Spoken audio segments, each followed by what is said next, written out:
नमस्कार। आज मैं फिर आपके सामने अपराध की एक और घटना लेकर आया हूं। लेकिन आज की घटना एक पुरानी घटना की इंटरकनेक्टेड घटना है। अपडेट तो नहीं कहूंगा मैं, ये इंटरकनेक्टेड घटना है, एक सीक्वल है। वो घटना जिसका आज की घटना से संबंध है वो है अजमेर का ब्लैकमेलिंग कांड। बहुत ही फेमस, पूरे देश को झकझोर देने वाला। इसका पूरा जिक्र मैंने पूरी शिद्दत से इसके बारे में सभी जानकारी इकट्ठा करके आपको बताई थी एपिसोड 519 में। आप अगर 519 देखेंगे तब शायद आपको आज की घटना के बारे में अच्छे से पता लगे। मैं स्क्रीन पर राइट हैंड साइड पे जो आई बटन है, जब आप उसको क्लिक करेंगे तो 519 अपने आप खुलेगा। मैं ब्रीफ में 1-2 मिनट में आपको बता दूं कि घटना क्या थी। घटना थी अजमेर शरीफ दरगाह के जो वहां के जो गद्दी नशीन होते हैं, या ये कह लीजिए वहां के जो हेड प्रीस्ट होते हैं, वो दो लोग थे, फारूक चिश्ती और नफीस चिश्ती। नाम याद रखिएगा। बहुत ही रसूखदार लोग थे, राजनैतिक रूप से बहुत ही प्रबल लोग थे। इनमें से एक उस समय सिटी कांग्रेस का प्रेसिडेंट था घटना के समय। वहां पर 2 बड़े गर्ल्स कॉलेज हुआ करते थे, अब भी हैं। एक का नाम है सोफिया और दूसरे का सावित्री सीनियर सेकेंडरी स्कूल। दोनों में हॉस्टल्स की सुविधा थी और इतने नामी थे कि आसपास के जिलों और कभी कभी तो बगल के प्रदेशों से भी लड़कियां यहां पढ़ने के लिए भेजी जाती थी। उसी रोड पर, यानी उसके सामने, दरगाह के सामने, एकदम सामने नहीं, थोड़ा सा आगे पीछे 2 रेस्टोरेंट थे। एक इलाइट रेस्टोरेंट, दूसरा हनी ड्यू रेस्टोरेंट। इसी के पास चिश्ती परिवार का फार्म हाउस था। होता यह था कि ये चिश्ती लोग, यानी जो खादिम थे वहां के, जो प्रीस्ट थे वहां के, गद्दी नशीन थे वहां के, ये दोनों यंगस्टर्स और इनके साथ लुच्चों की फौज जो होती है, चलती है, ये निगाह रखते थे इन्हीं 2 रेस्टोरेंट पर। शाम के समय लड़कियां हॉस्टल में बंधे बंधे, आप कह लें कि कभी कभार परमिशन लेके निकलती भी थी, और जो नॉन हॉस्टल की थी वहां रहती थी, वो भी कभी कभार आती थी। अवेलेबल यही 2 रेस्टोरेंट थे। वहीं बैठकर ये लड़कियों को देखा करते थे। और इनके पास एक मारुति वैन भी थी। आगे पीछे जाते समय जैसे ही लड़की अकेली मिल जाए, उसे मारुति वैन में खींच लेते थे। किसी ने सुन भी लिया तो कोई फर्क नहीं इन लोगों के ऊपर, इन्हें कोई बोलने वाला नहीं था। एक एक करके लगभग 300 बच्चियों के साथ, अच्छा, ये वो वहां से ये ले गए अपने फार्म हाउस में। फार्म हाउस में इन लड़कियों के साथ व्यभिचार हुआ। फिर इनके कपड़े उतारकर इनके साथ नेकेड न्यूड तस्वीरें खींची वहां कैमरामैन ने। इन्हीं लोगों में इन्हीं लोगों के पास कैमरा भी था, खींच ली। और उस जमाने में एक ही कलर लैब हुआ करती थी अजमेर में, जिसका मालिक था पुरुषोत्तम। वो इन लोगों के कब्जे वाला आदमी था, वहीं उसको ये डेवलप कराते थे। अगर वो लड़की दोबारा दिख गई, बुलाने पर नहीं आई या कहना नहीं माना, तो उसको वो तस्वीर दिखाते थे कि ये चिट्ठी में रख के तुम्हारे घर पर भेजूंगा। आप सोच सकते हैं, ट्रेडिशनल और कल्चरल कल्चर वाले बैकग्राउंड का। पूरा राजस्थान ही बहुत ही कल्चरल है, बहुत ज़्यादा। और ट्रेडिशनल बैकग्राउंड, सामान्य रूप से वहाँ लोग अनुशासन को, परिवार को फॉलो करने वाले हैं। आप सोचिए, जिस बच्ची को उसकी न्यूड तस्वीर दिखाई जाएगी, उसकी मजबूरी होगी उन्हीं लोगों की बात करना। बहरहाल, बात फैलते फैलते फैलते फैलते दूर तक गई। उस समय एक नवज्योति स्थानीय अखबार हुआ करता था। 21 अप्रैल 1992 को नवज्योति अखबार के जो रिपोर्टर थे, क्राइम रिपोर्टर संतोष गुप्ता, उनको किसी भुक्तभोगी परिवार के, उनसे संबंधित व्यक्ति रहा होगा, उन्होंने अप्रोच किया कि साहब ऐसा ऐसा हो रहा है, हम बर्बाद हो जाएंगे, हम क्या कर पाएंगे, हम इनसे कतई किसी कीमत पर न इनके खिलाफ हम पुलिस में शिकायत कर सकते हैं। बहुत ही प्रभावशाली और दबंग लोग हैं। इन्होंने खबर छाप दी, लिखा कि सोफिया स्कूल और सावित्री स्कूल की लड़कियों का शारीरिक शोषण हो रहा है, यौन उत्पीड़न हो रहा है, एक पूरे गैंग इसमें काम कर रहा है। इशारे से उन्होंने ये बताया कि ये गैंग अजमेर शरीफ दरगाह के भीतर रहने वाले लोगों का है। एक लाइन और जोड़ दी कि तमाम लड़कियां इसमें सीनियर आईएएस और आईपीएस अफसर्स की भी हैं। हंगामा हो गया और फौरन अगले दिन से अखबार वालों को सेट करके इन्हीं चिश्ती परिवार के लोगों ने ये छपवाया कि पैसे की उगाही के लिए संतोष गुप्ता इस तरह की खबरें छाप रहा है। संतोष गुप्ता को इससे बड़ा धक्का लगा कि साहब ये ब्लैकमेलिंग के लिए इस तरह की खबरें छापी जा रही हैं, झूठी हैं, आधारहीन हैं, इस तरह की बातें लिखी गई। संतोष गुप्ता ने उन लोगों से संपर्क किया, फुल टाइम उन्हीं पे डिवोट किया, एक से दूसरे, दूसरे से तीसरे, तीसरे चौथे पांचवें, और फाइनली उसे लगभग 100, उसने ट्रैक भी ऐसे किया कि जिन व्यक्ति ने इनसे संपर्क किया था, लड़की जब इन लोगों ने अजमेर से बाहर भेज दी तो उनके घर पे वो कलर्ड फोटोग्राफ की एक फ़ोटो भेज दी गई कि उससे कहो कि फ़ौरन हमसे संपर्क करे, नहीं अखबारों के दफ्तर में भेजूंगा। पूछा तो कलर्ड का पता लगा कि कलर्ड फ़ोटो है वो, और बिल्कुल हमारी लड़की ही है। कलर्ड लैब एक ही थी। बहरहाल उसने अपने सूत्रों का, अपने संपर्कों का, अपने कॉन्टैक्ट्स का इस्तेमाल करके लगभग 100 लड़कियों की इस तरह की खींची गई फोटो जो उस कलर लैब में डेवलप हुई थी वो हासिल कर ली। और उसके बाद उसने 15 मई 1992 को नवज्योति अखबार के फ्रंट, थर्ड और फिफ्थ पेज पर एक डिटेल स्टोरी लिखी जिसमें लड़कियों की पहचान को छिपी रहे, इसलिए उनकी आंखों में वो पट्टी, उस जमाने में ब्लैक पट्टी चलती थी, वो लगा के कम से कम 15 लड़कियों की तस्वीर उसने छाप दी। पूरे राजस्थान में हंगामा खड़ा हो गया, धरना, प्रदर्शन, दुनिया भर की बातें होने लगी।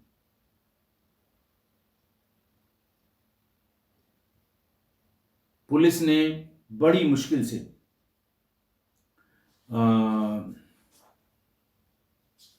अच्छा, वहां पर सांप्रदायिक तनाव उत्पन्न हो गया क्योंकि लड़कियां सब दोनों स्कूल की थी, दोनों गर्ल्स कॉलेज की थी, हिंदू थी, और आरोप जिन पे था वो अजमेर शरीफ के खादिम लोग थे, चिश्ती लोग थे। बहरहाल एक मुकदमा बड़ी मुश्किल से कायम हुआ, कोई गवाही देने भी नहीं आया। फिर अलग अलग एक डिप्टी एसपी थे एम के पाटनी, उन्होंने विवेचना की और दुनिया भर की इस तरह की बातें हुई, लेकिन अरेस्ट कोई नहीं हुआ उस समय। जब एक बार लोगों को पता लग गया कि अखबार वाले अब इस इशू को उठा रहे हैं, क्योंकि उससे बहुत दबाव महसूस करने लगे ये सभी जितने मुलजिम लोग थे। उनके परिवार जो वहाँ का था, वो भी लड़कियों के जो परिवार थे, उन लोगों ने भी इसको मुद्दा बनाया, इसको टूल पकड़ा। धीरे धीरे और अखबारों के रिपोर्टर्स और जो बाकी लोग थे, उन्होंने इस पर खबर लिखनी शुरू की। आप ये समझ लीजिए कि जब पूरी तस्वीर उभर कर आई तो लगभग 300 बच्चियों का शारीरिक शोषण और ब्लैकमेलिंग हुई थी। 18 लड़कियों ने, जब उन्हें दोबारा फोटो दिखाई गई तो 18 बच्चियों ने सुसाइड कर लिया। 150 से ज्यादा परिवार अपना मकान बेचकर बच्चियों को लेके दूसरे शहरों में चले गए। इतना गंभीर था ये मामला। और जब ये अखबारों में छपने लगा, मुकदमा कायम हो गया, विवेचना होने लगी, तो उसी बीच नवज्योति अखबार के जिस रिपोर्टर ने लिखा था, उसी अखबार के जो पहले संपादक थे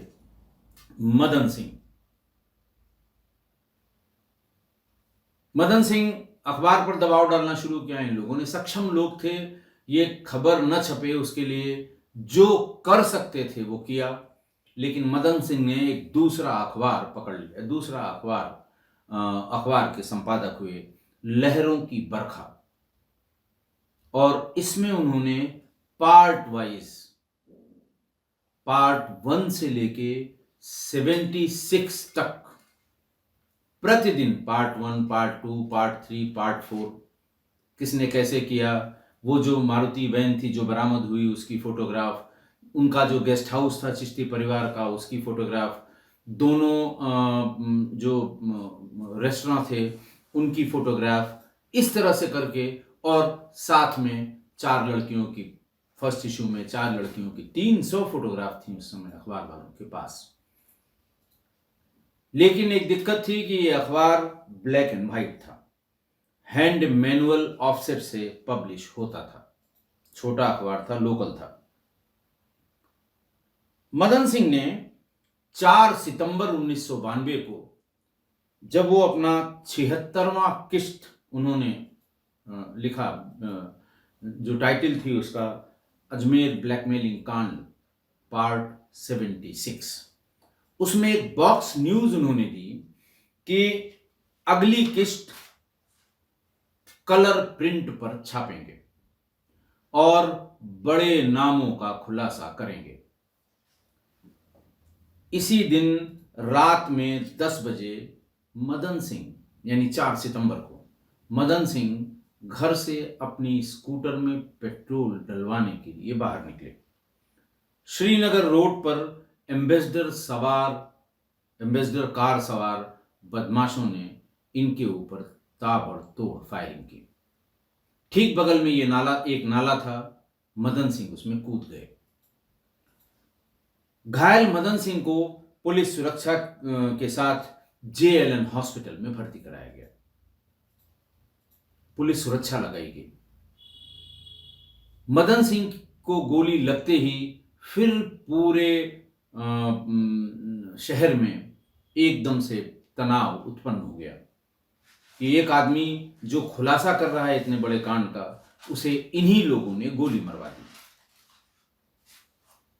इतना ही नहीं,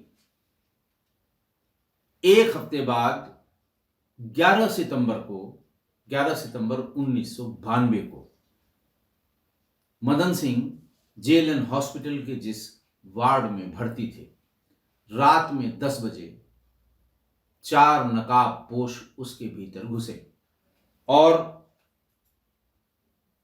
मदन सिंह की मां सिर्फ मदन सिंह की तीमारदारी में वहां मौजूद थी। घीसी कमर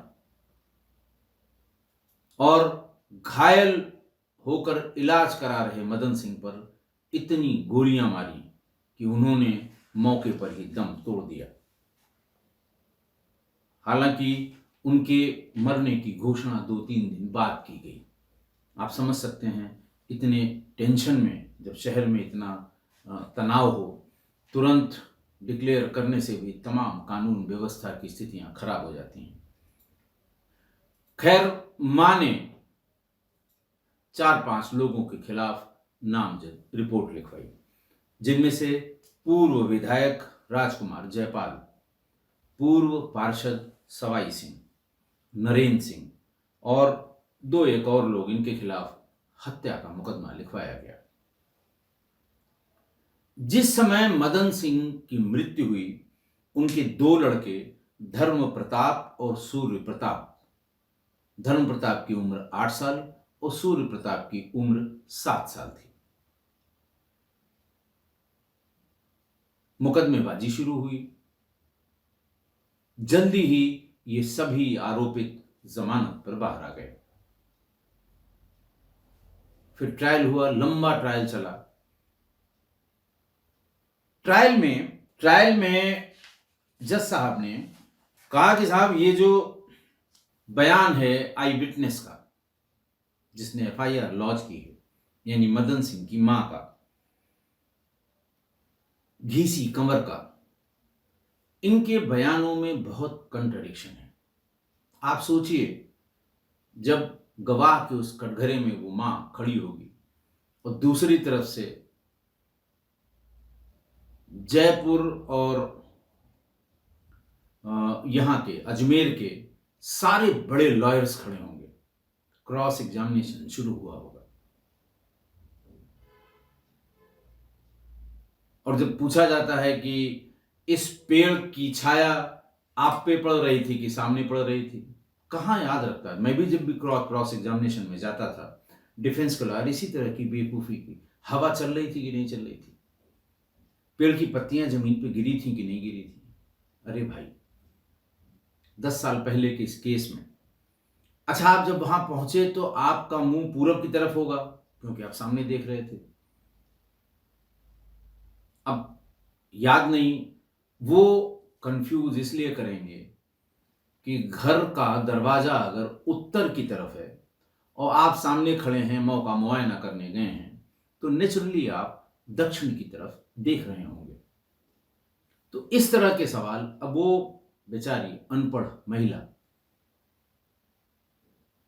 तो जज साहब ने कहा साहब बहुत कंट्रडिक्शन है, ऐसा करिए कि इसके क्राइम सीन का रिक्रिएशन करिए। सेशन जज थे उस समय के डीसी वलेला, और जो एडवोकेट्स दोनों तरफ के थे उनको भी साथ लिया, साइट विजिट की, और जज साहब भी मौजूद थे साइट विजिट में। उन्होंने कहा अच्छा, इस पलंग पे सो रहे थे और बयान के हिसाब से इस खंभे के पास से गोलियां, आड़ से गोलियां चलाई गई, और यहां पर बैठी हुई घीसी कंवर ने जयपाल यानी पूर्व विधायक की आवाज सुन ली। उसके बाद इसकी एक रिपोर्ट भेजी गई और जज साहब ने रूल किया कि घीसी बाई की बताई गई जगह खंभे के पीछे से पलंग पर सो रहे मदन सिंह को गोलियां मारना संभव नहीं है। इसी आधार पर सभी आरोपी अजमेर फास्ट ट्रैक कोर्ट से बरी हो गए। इस आदेश के खिलाफ घीसी कंवर 2004 में ही अपील में गई हाई कोर्ट, जो आज तक पेंडिंग है, आज की तारीख तक पेंडिंग है। इस बीच बड़ा लड़का इनका जो सूर्य प्रताप था, वो जवान हो गया। दादी इनकी घीसी कंवर, उनसे ये रोज वो किस्सा सुनते थे, क्योंकि वो मौके पे थी, कौन किधर से आया, कैसे किया, मार दिया। क्या बोले उस समय मरते समय? 7-8 साल के बच्चों को उस उम्र से ये सुनाती रही। उसने अपने भाई के साथ, सूर्य प्रताप और धर्म प्रताप दोनों ने मिलकर जब 18 साल के हो गए तब, तो उसमें हत्या के एक आरोपी शिवहरे पर घात लगाकर लाठी डंडों से हमला किया। उसके हाथ पैर तोड़ दिए। बाद में इलाज के दौरान उसकी मृत्यु भी हो गई। उसके 10 साल बाद, यानी घटना के 10 साल बाद वो 18 के हो गए होंगे, उसके 10 साल बाद वो 28 के हो गए, यानी 20 साल हुआ। 28-29 की उम्र में उन्होंने रीजनल कॉलेज के सामने एक रेस्टोरेंट के बाहर पूर्व विधायक डॉक्टर राजकुमार जयपाल और सवाई सिंह पर फायरिंग की, लेकिन ये बच गए। पुलिस ने इनको गिरफ्तार किया। लंबे समय तक जेल में रहे दोनों भाई, फिर छूटकर चले आए। घटना के बारे में, घटना से जुड़े हुए एक वकील हैं अजय प्रताप वर्मा। उन्होंने ये बताया कि साहब, मदन सिंह पर हमले की एक एफआईआर हुई, जो वो सड़क पर जब वो स्कूटर पर थे। फिर जब उनको अस्पताल में मारा गया तो दूसरी एफआईआर हुई। पहली एफआईआर अलवर गेट थाने में दर्ज हुई और हॉस्पिटल वाली एफआईआर कोतवाली थाने में दर्ज हुई। लेकिन इन्वेस्टिगेशन के समय दोनों को क्लब कर दिया गया और दोनों की एक साथ इन्वेस्टिगेशन हुई।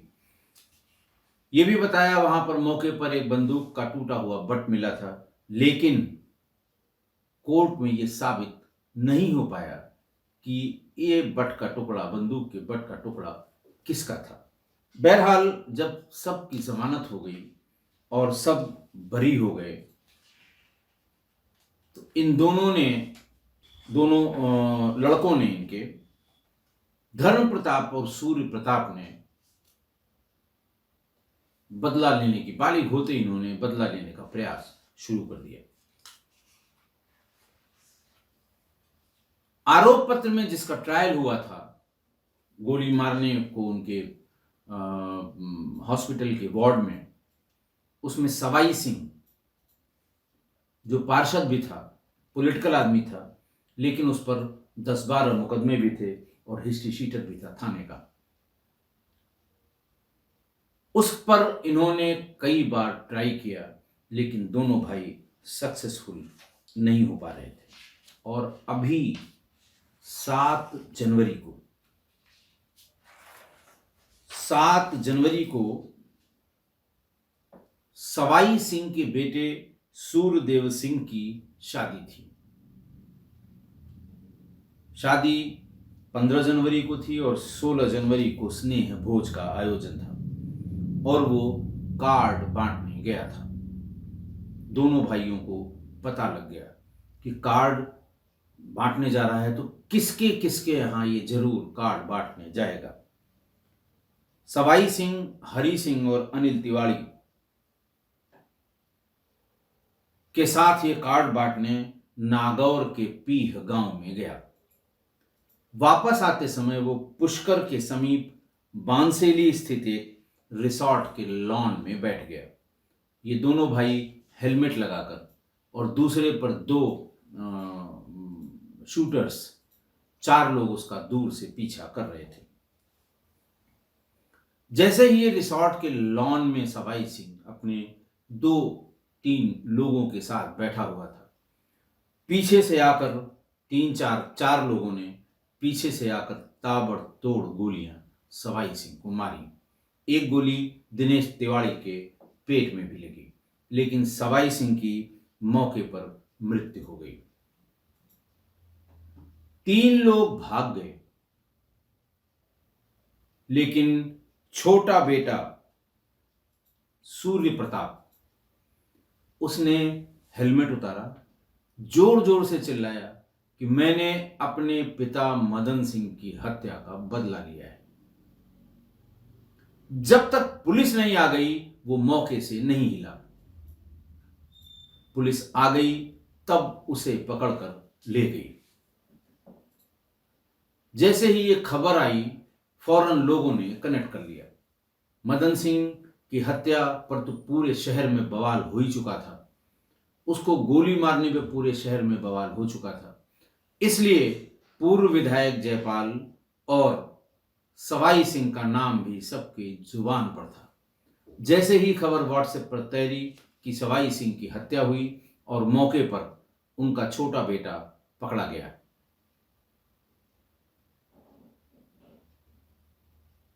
लोगों को समझते देर नहीं लगी कि बच्चे ने या बेटे ने या लड़के ने अपनी बाप की मौत का बदला लिया है। सूर्य प्रताप की पत्नी का तुरंत इंटरव्यू लिया गया। लोकल लोग आजकल तो मोबाइल के कैमरे पे ही इंटरव्यू रिकॉर्ड कर लिए जाते हैं।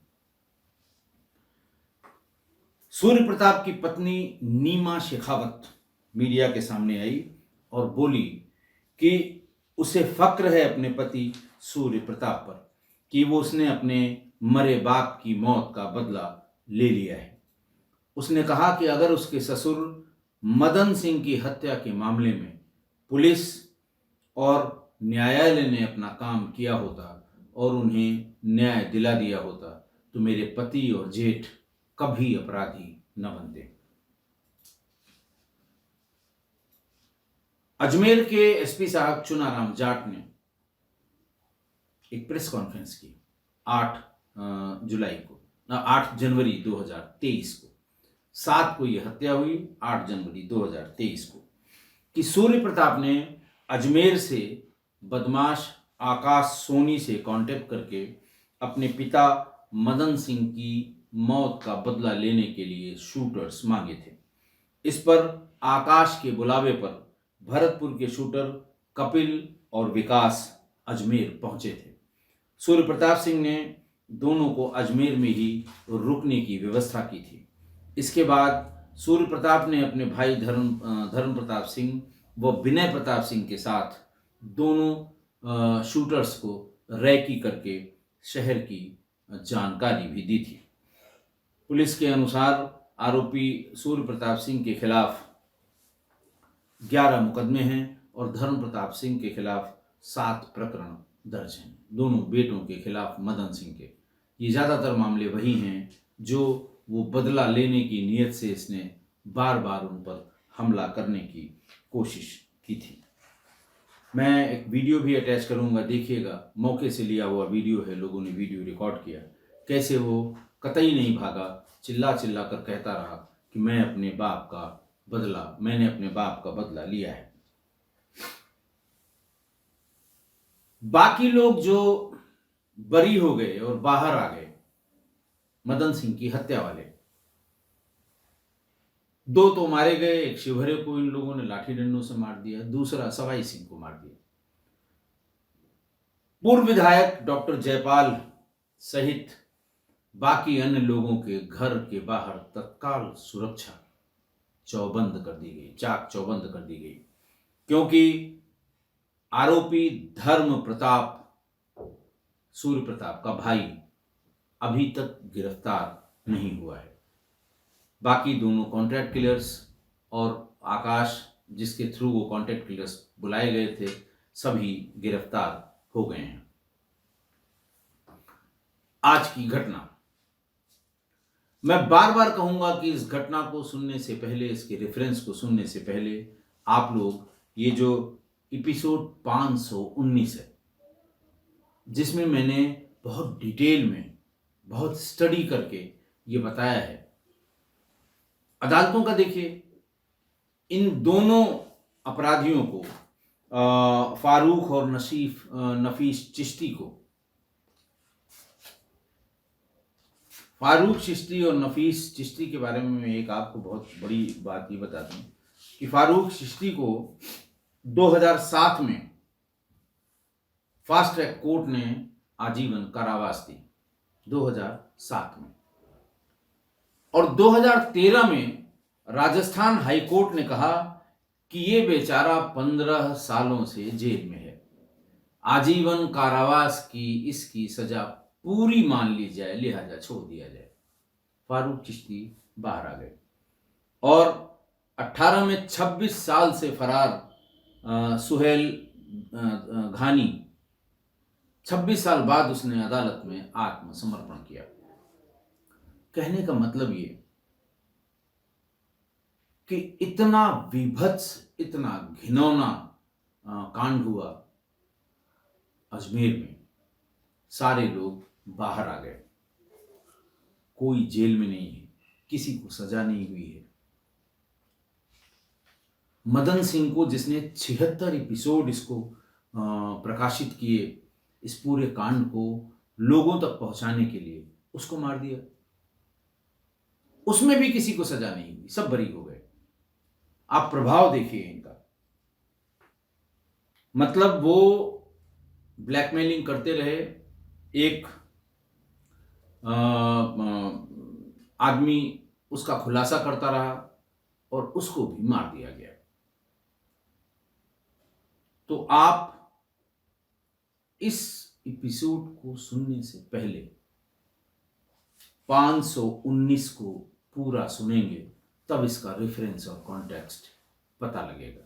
मैंने बताया कि आई बटन आप अपने स्क्रीन पे दाहिने हाथ ऊपर है, उसको क्लिक करेंगे तो 519 अपने आप खुल जाएगा। आज की घटना, निर्भीक पत्रकार जिसने अजमेर के सबसे बड़े ब्लैकमेलिंग कांड का, देश का सबसे, इससे बड़ा ब्लैकमेलिंग कांड कोई नहीं है।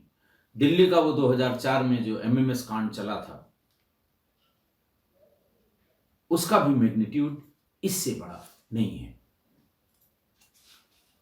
और उसी पत्रकार ने इस कांड का खुलासा किया, पूरे देश को इस घिनौने कांड के बारे में जानकारी दी। इस ब्लैकमेलिंग कांड के आरोपी, मैंने जैसे बताया कि बहुत बड़े और प्रभावशाली लोग थे, तो इन्हें तो पत्रकार भी गाजर मूली की तरह ही लगते होंगे। जब उसने उस 76वें पार्ट के बाद ये लिखा कि अगली कड़ी में हम कलर्ड फोटो के साथ लोगों का नाम उजागर करेंगे, फौरन उसको मारने के लिए अपने गुर्गों को भेज दिया गया।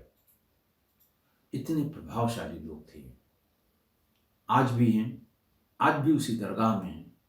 आज भी जो भक्तगण आते हैं वो इनके हाथ चूमते हैं, फारूक और नफीस चिश्ती की। एक बार उस एपिसोड को आप सुन लीजिएगा, तब आपको अंदाज लगेगा कि ये कैसे लोग थे, कितने घिनौने लोग थे। लेकिन सब इन्हीं का, पार्टी इन्हीं की, सरकार इन्हीं की, पुलिस इन्हीं की, वकील इन्हीं के। ये तो मैं नहीं कह सकता कि अदालत इन्हीं के, लेकिन अदालत तो फिर सबूत मांगती है, अदालत तो गवाही मांगती है, अदालत तो ट्रायल के समय साक्ष्य चाहती है। लेकिन वकील मिले, गवाह गवाही के लिए पहुंच नहीं पाए, जो पहुंचे वो होस्टाइल हो गए। आप समझ सकते हैं क्यों होस्टाइल हुए होंगे। बहरहाल इन रसूख वालों की हिम्मत तो देखिए कि पहले उसे गोली मारी, वो किसी तरह बच गया, तो 7 दिन बाद अस्पताल के वार्ड में घुसकर, आपको ध्यान होगा मुंबई का जे हॉस्पिटल केस, उसमें तो कई लोग मरे थे। दाऊद, ब्रिजेश सिंह उसमें को एक्यूज्ड है। गवई के एक रिश्तेदार या बहनोई को मारने के लिए जे हॉस्पिटल का शूट आउट हुआ था, सिक्योरिटी गार्ड्स भी मरे थे उसमें। लगभग उसी तरह का हिम्मत आप इनकी देखिए, अस्पताल में घुस के इलाज करा रहे मदन सिंह को गोलियां मार दी। बच्चों ने 30 साल वेट किया, क्योंकि उस दौर में विवेचना, गवाही, ट्रायल सब मैनुअल थे, कोई इलेक्ट्रॉनिक एविडेंस यूज नहीं किया जाता था, क्रॉस चेक भी नहीं हो सकते थे, क्योंकि न मोबाइल था, न जीपीएस था, न इंटरनेट था, न सीडीआर की सुविधा थी, न लोकेशन की सुविधा थी। इसलिए 4 गवाह आप कहीं से लाके खड़ा कर दीजिए और बता दीजिए कि नहीं नहीं साहब ये तो उस दिन बाजार में थे। दुकान वाला भी आ जाएगा, कहाँ साहब हमारे यहाँ से 100 रुपए का बर्तन खरीदा। बगल वाला भी बता देगा, हाँ साहब ये फलां गाड़ी से आए थे तो यहीं थे, ये मौके पे कहाँ थे। तो आपके गवाह हैं, आपकी गवाही है, आपका विवेचक है। और कल को ये आपका जो गवाह है, मान लिया पुलिस ने 2-4 ऐसे गवाह, जैसे माँ थी उसकी जो चश्मदीद थी, सोचिए उस पर कितना प्रेशर डाला होगा और वो कैसे पलट जाती है अपने बेटे की हत्या अपनी आंखों के सामने देखने के बाद। हालांकि मैं मदन सिंह के दोनों लड़कों धर्म प्रताप और सूर्य प्रताप की इस कार्रवाई को इंडोर्स नहीं करता हूं। उन्हें सुप्रीम कोर्ट की इस अपील को, 2004 की अपील है ये, 18 साल हो गए हैं, परसू करके सुनवाई पे लाना चाहिए था। और उम्मीद थी हमें कि न्याय देर से सही न्याय मिलता बच्चों को, लेकिन इम्पेशेंट हो गए, सिस्टम पर इनका भरोसा उठ गया। मां की चश्मदीद गवाही अदालत ने नकार दी। फास्ट ट्रैक कोर्ट में मुकदमा चलने के बाद भी सब बरी हो गए। अदालत क्या करे?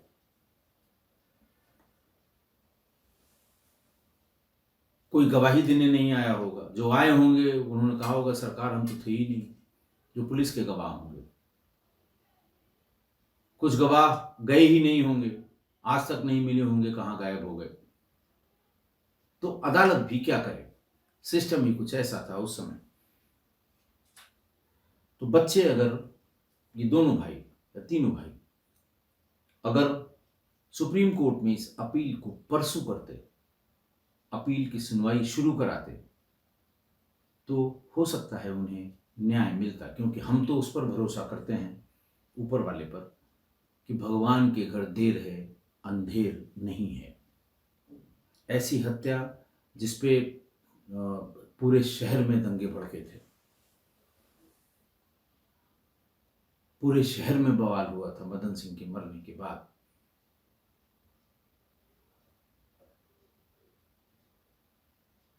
और उसमें भी कुछ नहीं हुआ। तो बच्चों का धैर्य, लड़कों का धैर्य टूटना लाजमी भी है।